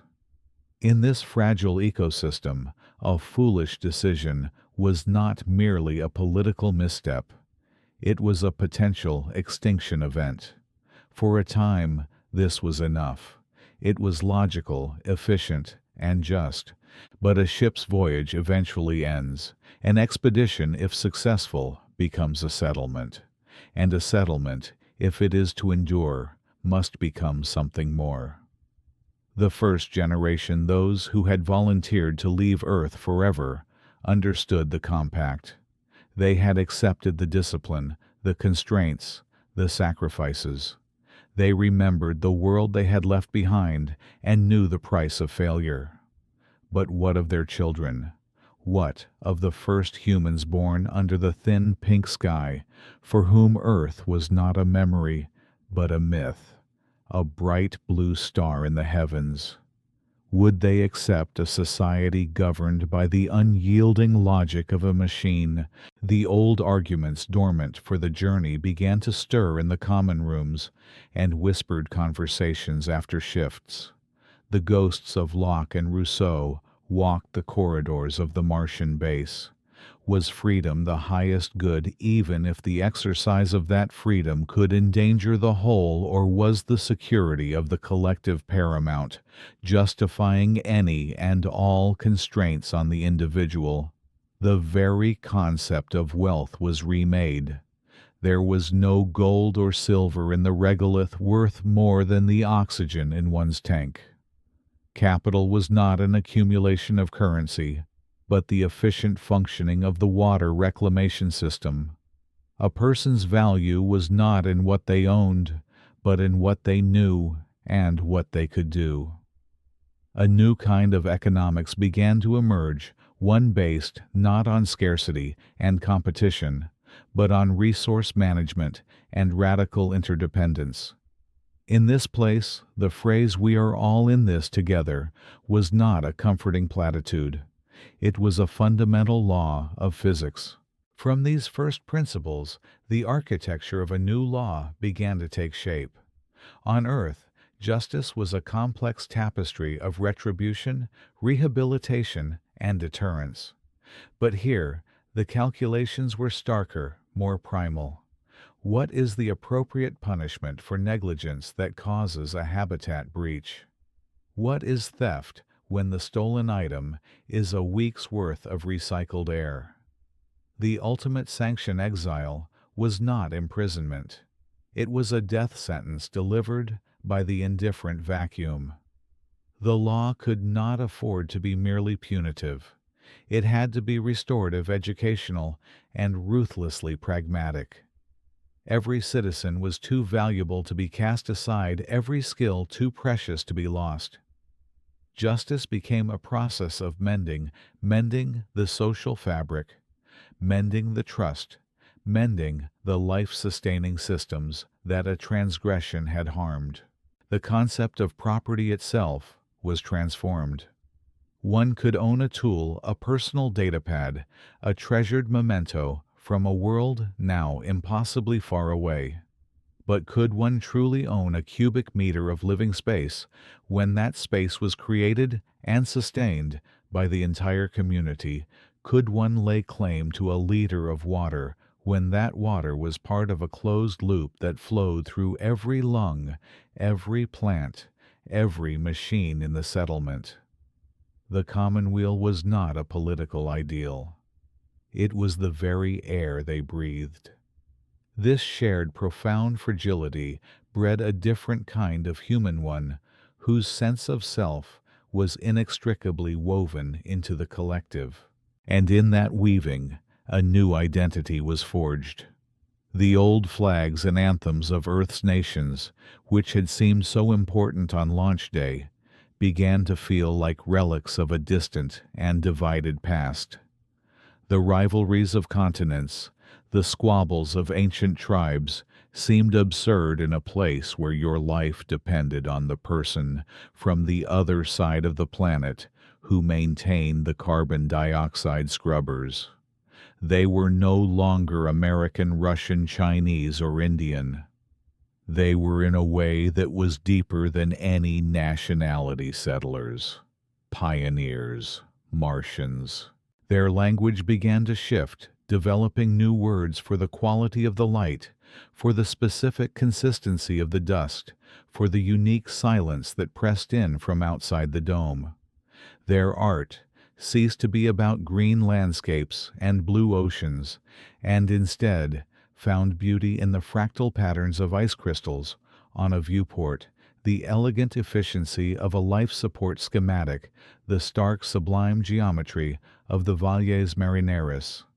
They were telling a new story, the first story of a humanity untethered from its cradle. They were the living embodiment of the great outward turn, a new branch on the evolutionary tree defined not by where their ancestors came from, but by where they had chosen to go. They were building a new society in their own image, an image being reshaped daily by the red planet. They were architects of a civic DNA, carefully selecting the codes of governance and ethics they hoped would build a more resilient, more thoughtful civilization. They debated and designed, planned and programmed, attempting to create the perfect vessel for the human spirit as it sailed into the cosmic ocean. But in all their meticulous planning, in all their Socratic debates about the nature of justice and freedom, they focused on the structure of the cradle. They were building a world for the human being as they knew it. They could not fully anticipate that the greatest change was not happening in their laws or their machines, but in the very cells of the children being born into this new, low-gravity, high-radiation world. The vessel was designed, but its passenger was beginning to transform. The soil was turned, the first seeds sown in shielded greenhouses, but the most complex construction had barely begun. Beyond the domes and the life support systems, beyond the drilling for ice and the unfurling of solar arrays, lay the challenge of building not just a habitat, but a home, not just a shelter, but a society. To plant a garden on Mars was a technical problem of immense scale. To cultivate a polis, a community of citizens bound by shared laws and a common purpose, was a philosophic one. And at the heart of that new philosophy were the children, the first for whom this was not a new world, but the only world. They were sometimes called the Star Children, a poetic name for a biological reality. To see one move was to witness a quiet conversation between genetics and gravity. A child of Mars, now a girl of 10 Martian years, did not walk so much as glide through the corridors of the Ares settlement. Her name was Lyra, and her bones lighter and more porous than those of her earth-born parents had grown long in the gentle pull of the planet, a mere 38% of what her ancestors called the Great Weight. She was taller than her mother had been at the same age, a slender reed of a human built for this world. Her parents still carried the ghost of Earth within them. They moved with a deliberate, grounded heaviness, their muscles still fighting a gravity that was no longer there. They spoke of rain as a real thing, a memory of water falling freely from an open sky, and not just the metered hiss of the reclamation showers.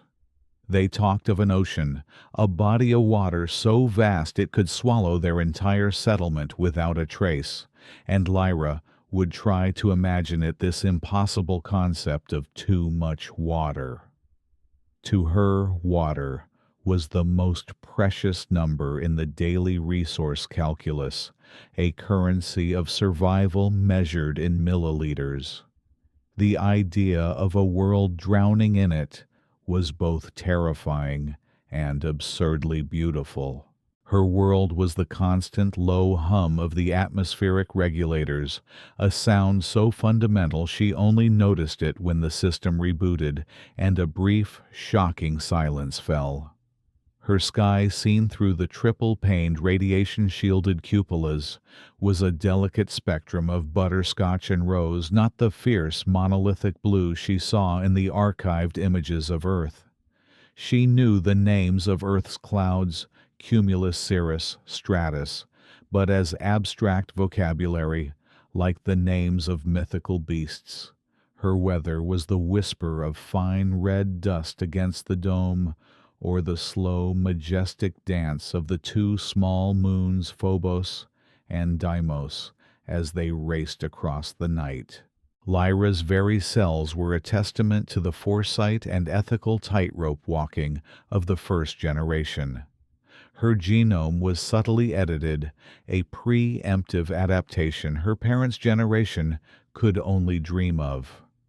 Embedded within her DNA were sequences for enhanced radiation resistance, her cells more adept at repairing the damage from galactic cosmic rays that forever washed over this world with its thin atmosphere and weak magnetic field. Her blood was engineered for higher efficiency in the low-pressure, high-carbon dioxide environment of the habitat, a quiet biological innovation that meant she would never feel the breathlessness that sometimes afflicted the oldest settlers. She didn't think of herself as engineered. She was just her. It was the Earthborn who were fragile. It was her father, who needed the weekly bone density scans, her mother, who spent an hour each day strapped into the centrifuge to simulate the crushing gravity of their homeworld, a ritual they called staying strong for the return. The return. This was the greatest myth of all. Lyra had touched the cool glass of the viewing port, placing her hand over the brilliant blue-white star that was Earth, and felt nothing. No pull, no sense of belonging. It was a beautiful light in the sky, a source of stories, the ancestral home, but it was not home. Home was the red dust under her boots, the familiar echo of the habitat, the shared breath of recycled air. How could she return to a world that would seek to break her? Her body, so perfectly attuned to this place, would be a prison there. Her slender bones would fracture under the strain. Her cardiovascular system would struggle to pump blood against a force it was never designed to know. She would be an invalid, a specimen, a Martian artifact drowning in the gravity well of her species' origin. The thought did not fill her with sadness, but with a simple logical clarity. A fish does not dream of climbing a mountain. She was a child of Mars. Her destiny was here and beyond.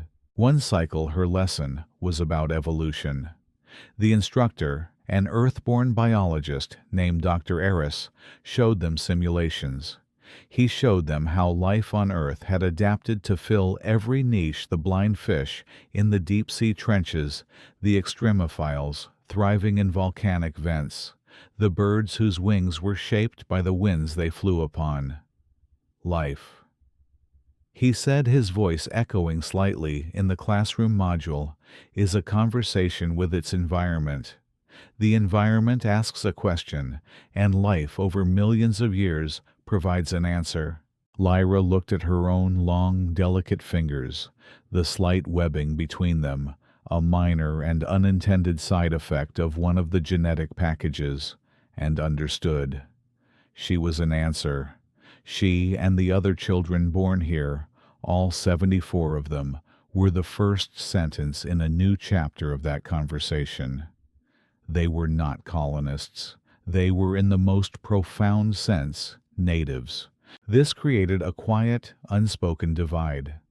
The Earthborn lived with a perpetual sense of nostalgia, a bittersweet longing for a world of green fields and open water. They were caretakers of a memory, trying to replicate a fragment of their lost Eden in hydroponic bays and simulation rooms. But for Lyra's generation, there was no nostalgia. Their dreams were not of green, but of red. Their ambition was not to recreate Earth, but to fully become Martian. They learned to read the subtle shifts in the Martian landscape, to understand the geology not as a scientific curiosity, but as the grammar of their world. They knew which canyons were shielded from the solar winds, which craters might still hold subsurface ice, which direction the great dust storms would come from. Their psychology was different too.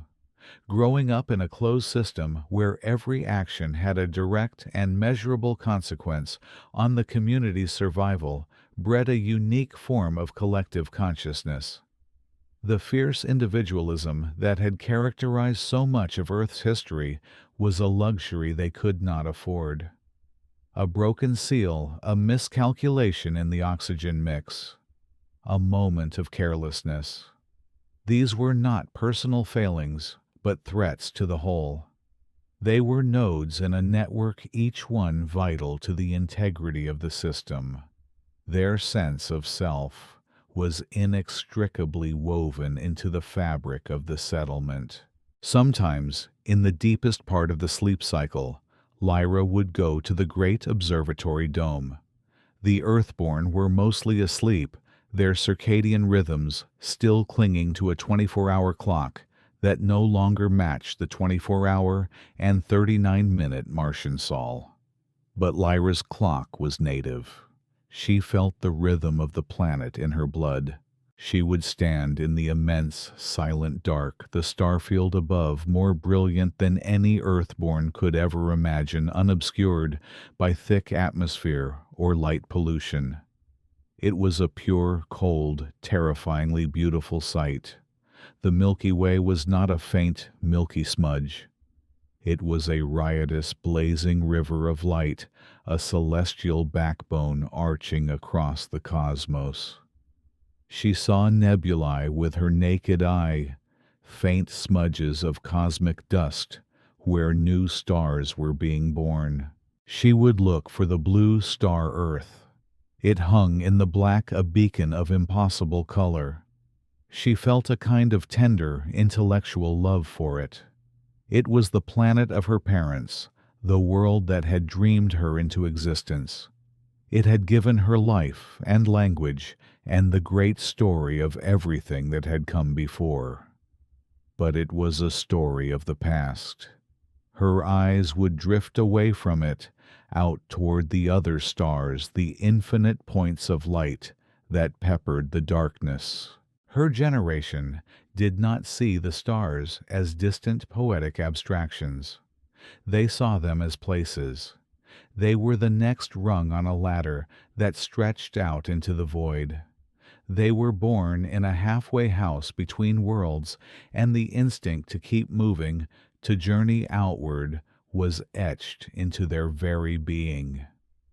They were the children of the threshold, the first generation to know in their bones and in their blood that humanity was no longer a terrestrial species. They were something new. In their quietest moments, they wondered. They had proven that humanity could adapt, that life could be consciously guided to take root in the most barren of soils. They were the living proof. But as they stood on their small, rust-colored world, looking out at the incomprehensible vastness that surrounded them, a new and more profound question began to form in their minds. They had made a home here, and they would make others elsewhere on the moons of Jupiter and beyond. They were the architects of their own evolution, a species taking control of its own cosmic destiny. Yet standing under that silent, star-dusted sky, Lyra felt the immensity of the space between the worlds. They had taken a single monumental step, but the journey had just begun. The universe was filled with a billion suns, a silent, sprawling cosmic ocean. And now, for the first time, a child of that ocean, born in its shallow waters, looked out into the deep and wondered if they were truly, utterly alone in the silent universe. To plant a garden on Mars was a technical problem of immense scale. To cultivate a polis, a community of citizens bound by shared laws and a common purpose, was a philosophic endeavor that had only just begun. The work was slow, carried out in the pressurized hum of habitats and the echoing halls carved from rock. Yet, in the quiet hours between shifts when the great work of society building paused for a breath, there were moments one could step out onto the surface sealed within the fragile miracle of a suit and simply look up. And here, standing on the red dust of this new old world, the first and most human of all questions returns. It is not a question whispered in a lecture hall or debated over a flickering screen, but one posed by the sheer, overwhelming presence of the sky itself. The stars here are sharper undimmed by the thick, watery atmosphere of home. They do not twinkle. They burn with a steady, cold fire against a blackness so profound it feels less like a color and more like a substance. In that sky hangs a single brilliant jewel of impossible blue and white, a marble of breathtaking color, the home of every poet, tyrant, farmer, and astronomer who ever lived, Earth. From this vantage point, with the soil of one world beneath your feet and the light of another warming your faceplate, you feel the silence. It is not merely the absence of sound in the thin Martian air. It is a deeper, more ancient quiet, a cosmic quiet, and in that quiet the great paradox of our existence presses in. The physicist Enrico Fermi asked it decades ago, a simple, almost childish question that has haunted us ever since. Where is everybody? For generations, the Fermi paradox was a fascinating abstraction, a game of cosmic probabilities. The universe is ancient, vast beyond reckoning, filled with 100 billion galaxies each, with 100 billion stars. By any reasonable calculation, life should be common.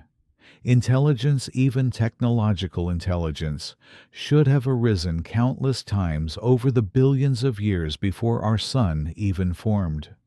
The galaxy should be teeming with signals, with star-spanning empires, with the works of civilizations millennia older than our own. And yet, when we listened with our radio telescopes, we heard nothing. When we looked, we saw only the beautiful silent physics of inanimate matter. The great silence. We offered ourselves explanations like stories told around a campfire to keep the darkness at bay. Perhaps the leap from simple life to complex tool-using intelligence is a filter of unimaginable difficulty, a statistical wall so high that we are one of the first, or perhaps the only ones to scale it. Perhaps civilizations, upon reaching a certain technological maturity, inevitably destroy themselves, their radio whispers fading into the long static of cosmic history. Or perhaps, in a more unsettling thought, the silence is deliberate. Perhaps the galaxy is a dark forest, where to announce your presence is to invite predation, and wisdom lies in remaining unheard and unseen. Or maybe in a kinder, but no less lonely vision, we are a protected wilderness, an interstellar park, left to evolve on its own with cosmic curators watching from a discreet distance. But standing here now, these are no longer just theories. They are possibilities, viewed from the other side of a threshold. In leaving Earth and successfully planting this fragile outpost of consciousness on another world, we have passed through a filter of our own. The journey here was a testament to our species' improbable ingenuity, our capacity for long-term cooperation, our stubborn refusal to be bound by the gravity that birthed us. We have proven that a species can, in fact, carry its delicate biosphere from its homeworld and nurture it under the light of a distant sun. Does this act change the equation? Does our arrival here make the silence louder? Or does it begin to offer an answer? Perhaps the answer has been staring back at us all along. Perhaps the reason the universe seems so empty is because the transition we have just made, the leap from a single planet species to a multiplanetary one, is the single greatest filter of all. It may be that countless civilizations rise on their homeworlds, see the stars and dream of reaching them. But the chasm between dreaming and doing is vast. It requires a unique confluence of stability, foresight, and collective will that may be astronomically rare. It requires a species to overcome its tribal instincts, to manage its planetary resources for millennia, and to invest its hope in a project whose greatest returns may not be seen for generations. Maybe the silence of the universe is the sound of 1,000 promising cultures failing to make this very leap, their lights winking out on their solitary worlds. From this perspective, our small, struggling colony is not just a triumph of engineering. It is an argument against cosmic despair. It is one data point, infinitesimally small, but infinitely significant, suggesting that the great filter might be passable. We are here. Therefore, it is possible to be here. And this changes the nature of our gaze into the void. The search for extraterrestrial intelligence was always framed as a search for others. We looked for signals, for artifacts, for beings who might be our teachers, our saviors, or our conquerors. We hoped they would give us answers to the profound questions. What is the meaning of consciousness? What is our purpose? What is the ultimate fate of the universe? But what if the universe has no answers to give? What if its purpose is not to speak, but to listen? Consider this: the universe, for all its staggering complexity and grandeur, is fundamentally composed of simple laws. Matter and energy dance to the tune of gravity, electromagnetism, and the quantum forces. A star is a magnificent engine of fusion, but it does not wonder at its own light. A galaxy is a breathtaking spiral of 100 billion suns, but it does not contemplate its own beauty. For 13.8 billion years, the cosmos has been unfolding in a spectacle of silent, unknowing majesty. And then, on one small wet rock, and perhaps on countless others, we have yet to find something new happened. The universe began to wake up. Through the slow, grinding process of evolution, matter organized itself into patterns of such complexity that it could not only perceive its environment, but reflect upon it. Stardust became sentient. Atoms that were forged in the hearts of dying stars learned to ask where they came from. We are the instruments through which the universe observes itself. Our eyes are the lenses through which the cosmos gains sight. Our minds are the circuits through which it gains understanding. Our art, our music, our stories. These are the ways the universe begins to describe its own form, to feel its own grandeur. When we experience awe looking up at the Milky Way from the desert floor of Mars, it is not just us feeling awe. It is the universe through us experiencing a moment of self-awareness. The great silence, then, is not a void. It is a mirror. For eons we have been shouting our questions at the cosmos, hoping for an echo from a kindred mind. We have been asking, are we alone? And all this time the universe has been reflecting the question back at us, asking, who are you? What have you become? What will you choose to be? The silence does not mean we are insignificant. It means we are profoundly, terrifyingly significant. If we are rare or even unique, then our consciousness is the most precious thing in this sector of the galaxy, perhaps in the entire galaxy. The flame of self-awareness we carry is not just our own. It is the universe's. To let it be extinguished on a single fragile planet would be an immeasurable cosmic tragedy. This is the deeper meaning of the great outward turn. It was never just about survival, about having a backup plan in case of catastrophe. It is about fulfilling a kind of cosmic duty. We are the custodians of this flame. By carrying it to another world, we have not only ensured it, we have honored it. We have affirmed that consciousness is a phenomenon worthy of propagation, that the questions are more important than the answers, and that the universe is made more complete by having a part of it that can appreciate the whole. Standing here, the cold seeping through the layers of your suit, you look again at that blue star that is Earth. You see not a geopolitical map of nations or a catalog of problems, but a single unitary cradle of life, the home of Bach, of Newton, of every loving parent and curious child. And you realize the word alone has changed its meaning. Humanity is no longer alone on one planet. It is now a scattered family with outposts of the human spirit, separated by millions of miles of silent, indifferent space.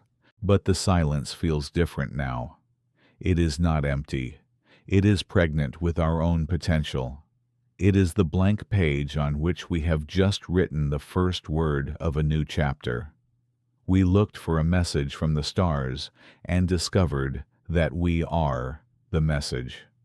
The existence of this small, fragile base, this improbable garden in the void, is a signal broadcast to the universe, not by radio wave, but by the simple, stubborn fact of its own being. It says, consciousness is here. It is curious, it is resilient, and it is reaching. The sun, smaller and colder than in Earth's sky, begins to set, casting long ethereal shadows across the orange plains. The work of building the polis will resume with the new dawn. There are systems to maintain seeds, to tend children, to teach. But for this moment in the vast and silent cathedral of the cosmos, there is only the quiet hum of your life support, the red dust of a new home, and the humbling, magnificent realization that the story of the universe is our story to write. The outward turn has just begun. This, in the end, is the quiet truth we find among the stars. We leave our home seeking answers, and we find only a more profound version of our questions. We seek companionship, and we find the boundless responsibility of our own consciousness. We seek a grand purpose dictated from on high, and we find that we are the purpose makers. The journey outward is, and has always been, a journey inward. In reaching for the cosmos, we are simply finally reaching for the truest and most expansive version of ourselves. The silence is not a sign of our cosmic irrelevance, but the very medium in which we must learn to sing our own song, a melody of curiosity, courage, and care, echoing out into the endless and beautiful night.